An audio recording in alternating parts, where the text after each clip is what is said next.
Supreme court ने पूरे हिंदुस्तान में 6 महीने के लिए ट्रिपल तलाक को रद्द कर दिया। हमारे साथ मौजूद है all India Muslim personal law board की बिहार कोऑर्डिनेटर महबूब जन्नाज। उनसे जानेंगे क्या कुछ है। महबूब जन्नाज जी, सुप्रीम कोर्ट का फैसला आ गया है कि ट्रिपल तलाक को खत्म कर दिया गया है पूरे देश भर में 6 महीने के लिए। आपका क्या कुछ कहना है इस पर?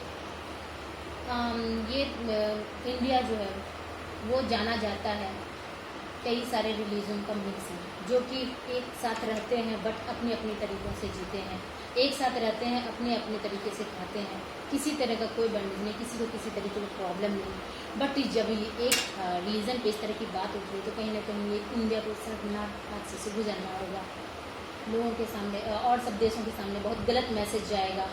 और दूसरी बात है, ये तलाक 3 तलाक तो किसी भी हालत में बैंड नहीं होना चाहिए, क्योंकि ये फ्रीडम ऑफ राइट है।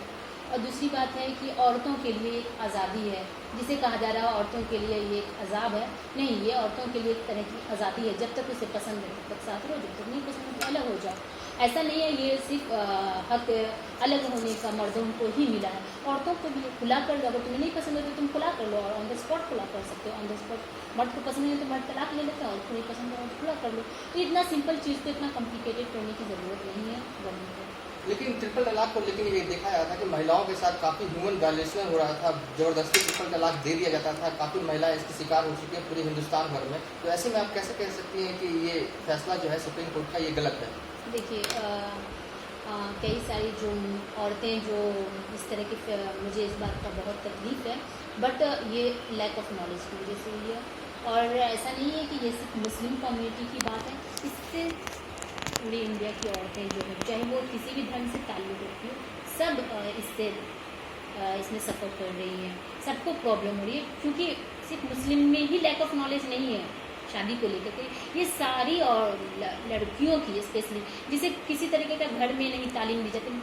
मुझे भी कभी नहीं बताया गया कि शादी के बाद कब, जब तुम लोगों के बीच में मिसअंडरस्टैंडिंग हो, जब तुम लोगों के बीच में कुछ हो, तो तुम लोगों को किस तरीके से रहना है। पेरेंट्स घबराते हैं बात करने में कि इससे मैं क्या बताऊं कि तुम्हारे हस्बैंड के साथ प्रॉब्लम हो तो तुम किस तरीके से इसे समझोगी। मगर हाँ, इस तरह का नॉलेज दिया जाता है कि तुम ससुराल में कैसे रहोगी, खाना पकाना है, तुम्हें सास की खिदमत करनी है, बड़ों का आदर करना, दुनिया जहाँ की सारी बातें होती हैं, एक्सेप्ट कि म्यूचुअल अंडरस्टैंडिंग तुम लोग को कैसे बना के रखना है।